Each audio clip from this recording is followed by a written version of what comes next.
राधे राधे दोस्तों, आपका अपने चैनल धार्मिक सार में स्वागत है। क्या आप जानते हैं कि वर्ष में कम से कम एक बार ऐसी एकादशी आती है जिसमें दशमी, एकादशी और द्वादशी यह तीनों ही तिथियां एक साथ होती है और इस संयोग को त्रिस्पर्शा एकादशी कहा जाता है। और ऐसे पुण्यमय संयोग वाली एकादशी अत्यंत विशेष होती है। लेकिन क्यों होती है ये विशेष, चलिए देखते हैं। कुरुम पुराण में बताया गया है, यदि एकादशी तथा द्वादशी एक ही दिन आती है और रात्रि में त्रयोदशी भी संयुक्त हो जाती है, और अन्य शब्दों में कहें तो एक ही दिन या रात्रि में तीनों दिन संयुक्त हो जाते हैं, तो इस एकादशी को त्रिस्पर्शा एकादशी कहा जाता है। यह तिथि, यह दिन पापनाशक बताया गया है। ऐसे ही कुछ हरि भक्ति विलास में भी कहा गया है। त्रिस्पर्शा एकादशी में स्वयं भगवान श्री हरि वास करते हैं। प्रत्येक भक्त, भले ही वह निष्काम हो या सकाम, उसी त्रिस्पर्शा महाद्वादशी के दिन उपवास करना चाहिए। आपको जानकर आश्चर्य होगा कि समान रूप से एकादशी के दिन तिल खाना वर्जित होता है, लेकिन यही एक ऐसी एकादशी है जिसमें विशेषकर तिल ही खाने की महिमा बताई गई है। चलिए इस संदर्भ में एक पौराणिक कथा सुनते हैं। एक समय युधिष्ठिर महाराज ने भगवान श्री कृष्ण से पूछा, हे जनार्दन, माघ मास के कृष्ण पक्ष में कौन सी एकादशी आती है और उसका महत्व क्या है? कृपया इस विषय में विस्तार पूर्वक बताएं। भगवान श्री कृष्ण ने मंद स्मित के साथ पुलत्स्य मुनि द्वारा दाल्लभ ऋषि को कही गई कथा कहना प्रारंभ किया। दाल्लभ ऋषि ने अति विद्वान पुलत्स्य मुनि से कहा, हे मुनिवर, मृत्यु लोक का प्रत्येक प्राणी पापमय प्रवृत्ति में संलग्न है। उसे नरक की यात्रा से बचाने के क्या उपाय है? पुलत्स्य मुनि ने उत्तर दिया, हे महाभाग, माघ मास के कृष्ण पक्ष में आने वाली एकादशी को सठ तिला एकादशी के नाम से जाना जाता है। इस समय मनुष्य को स्नान करके इंद्रियों को संयम में रखकर एकादशी व्रत का पालन करना चाहिए। पौराणिक समय में एक ब्राह्मणी रहती थी। ब्रह्मचर्य का पालन करते हुए वह भगवान की आराधना करती थी और व्रत उपवास का पालन करती थी, लेकिन कभी भी उसने किसी ब्राह्मण या देवताओं को अन्न का दान नहीं दिया था। अनेक यज्ञ और तपस्या के कारण उसका शरीर और जीवन तो शुद्ध हो गया था, लेकिन उसने कभी भी अन्न का एक दाना भी किसी को दान में नहीं दिया था।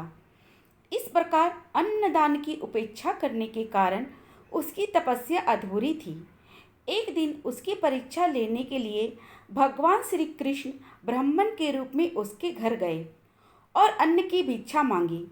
उस ब्राह्मणी ने ब्राह्मण के वेश में आए हुए भगवान से पूछा कि आप कहाँ से आए हैं?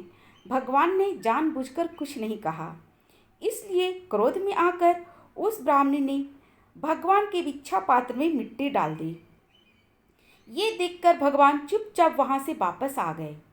अपनी तपस्या और व्रत पालन से वह भगवान के धाम तो पहुँच गई, लेकिन वहाँ उसे संपत्तिहीन और कांतिहीन एक महल प्राप्त हुआ, जहाँ अन्न या भोजन की कोई व्यवस्था नहीं थी। जब उस ब्राह्मणी ने ये देखा तो वह क्रोध में आकर भगवान से पूछने लगी, हे जनार्दन, मैंने सभी व्रत और तपस्या का पालन किया और आपकी उपासना की, फिर भी मुझे अन्न का अभाव क्यों मिला? ये सुनकर भगवान ने उत्तर देते हुए कहा, हे साध्वी, तुम अपने घर लौट जाओ। तुम्हें देखने के लिए देवताओं की पत्नियां आएगी। उन्हें सठ तिला एकादशी की महिमा पूछकर ही तुम दरवाज़ा खोलना, अन्यथा नहीं। यह सुनकर ब्राह्मणी वापस चली गई। कुछ समय बाद ब्राह्मणी के घर पर देव पत्नियां आई और ब्राह्मणी को दरवाज़ा खोलने के लिए कहा। उस समय ब्राह्मणी ने उनसे सठ तिला एकादशी की महिमा सुनाने को कहा। जब देव पत्नियों ने यह महिमा सुनाई तो उसके पश्चात ब्राह्मणी ने दरवाज़ा खोला और इस एकादशी का पालन किया, जिसके प्रभाव से उस ब्राह्मणी को अपने घर में धन्य धान और सौंदर्य प्राप्त हुआ। इस प्रकार पुलत्स्य मुनि ने कथा के अंत में कहा, जो भी व्यक्ति इस अद्भुत षटतिला एकादशी का श्रद्धापूर्वक पालन करता है, उसे वह सभी प्रकार की दरिद्रता, आध्यात्मिक, शारीरिक, मानसिक दुर्भाग्य से मुक्त हो जाता है। वास्तव में इस एकादशी का पालन करते हुए दान, यज्ञ और तिल के सेवन से व्यक्ति पूर्व जन्म के समस्त पापों से मुक्त हो जाता है और जीवन के अंत में आध्यात्मिक लोक को प्राप्त करता है। पुलिस मुनि ने आगे बताते हुए इस एकादशी का पालन करने की विधि कह सुनाई, जो इस प्रकार थी। एकादशी के दिन पूर्ण पुरुषोत्तम परम भगवान श्री कृष्ण का स्मरण करते हुए भूमि को स्पर्श करने से पहले निकला हुआ गोबर एकत्रित करके उसमें तिल और कपास मिलाकर 108 पिंड बनाएं। अपराध क्षमा के लिए श्री कृष्ण के नाम का उच्चारण करें। रात में होम जागरण करके चंदन, कपूर और पवित्र भोग द्वारा पद्मधारी श्री हरि की पूजा करें। उसके पश्चात भगवान का नाम स्मरण करते हुए पवित्र अग्नि में सीताफल, नारियल और अमरूद के साथ 1 से 108 पिंडों को भगवान को अर्पित करें। यदि ये फल उपलब्ध ना हो तो इसके स्थान पर सुपारी ले सकते हैं। तत्पश्चात ब्राह्मणों की पूजा करके उन्हें जल से भरा हुआ पात्र, छाता, चप्पल और वस्त्र का दान दें। इस दिन तिल का दान देने से व्यक्ति हजारों वर्षों तक स्वर्ग में वास करता है।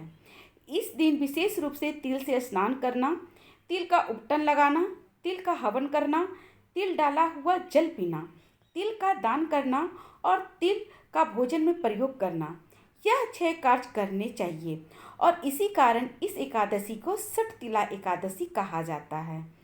इस एकादशी के दिन प्रयास करें कि ब्रह्म मुहूर्त में उठ जाएं, स्नान इत्यादि से स्वयं को शुद्ध करके भगवान की मंगला आरती करें या उसका दर्शन करें। उसके बाद भगवान श्री हरि के समक्ष हाथ में गंगा जल ले और इस एकादशी व्रत का संकल्प ले। तुलसी देवी को जल अर्पण करें, दीप प्रज्वलित करें और उनकी कम से कम 3 बार प्रदक्षिणा करें।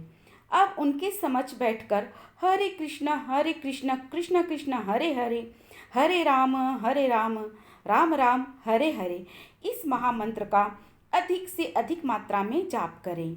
संपूर्ण दिन हरि कथा का श्रवण करने में और भागवत गीता तथा श्रीमद् भागवतम का पठन करते हुए व्यतीत करें।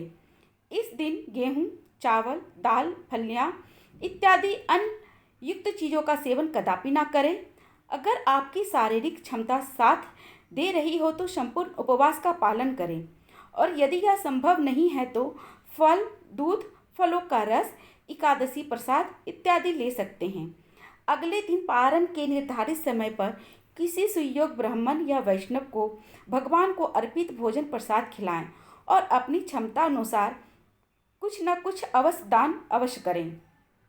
और अंत में स्वयं परम भगवान श्री कृष्ण से प्रार्थना करते हुए और उनका स्मरण करते हुए भोजन प्रसाद के साथ षटतिला एकादशी व्रत का पारण करें।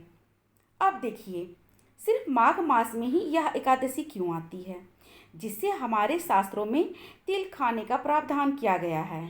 इसका कारण यह है कि ये एकादशी सर्दियों में आती है और ऐसे ठंडे वातावरण में तिल वैसे भी शरीर के लिए स्वास्थ्यप्रद होते हैं। तभी तो हम मकर संक्रांति या उत्तरायण के समय जनवरी में तिल के लड्डू, रेवड़ी इत्यादि चीज़ें खाते हैं। यही है हमारी वैदिक संस्कृति की वैज्ञानिक सुंदरता। अगर आप ऐसे ही प्रमाणभूत तथ्यों से भरे इंटरेस्टिंग वीडियोज़ हमेशा देखना चाहते हैं, जिसमें आध्यात्म और विज्ञान दोनों का समन्वय हो और जिसमें आपके हर क्यों का जवाब हो, तो आपके इस अपने चैनल धार्मिक सार को सब्सक्राइब करना मत भूलिए। और यह वीडियो आपको अच्छा लगा हो तो इसे लाइक ज़रूर करें और ज़्यादा से ज़्यादा लोगों तक उसे पहुंचाएं। वर्ष में एक बार आने वाली इस विशेष षटतिला एकादशी का अत्यंत श्रद्धा और विशेष निष्ठापूर्वक का पालन करते हैं और अपने जीवन को कृष्णमय चेतना से भर लेते हैं। हरे कृष्णा।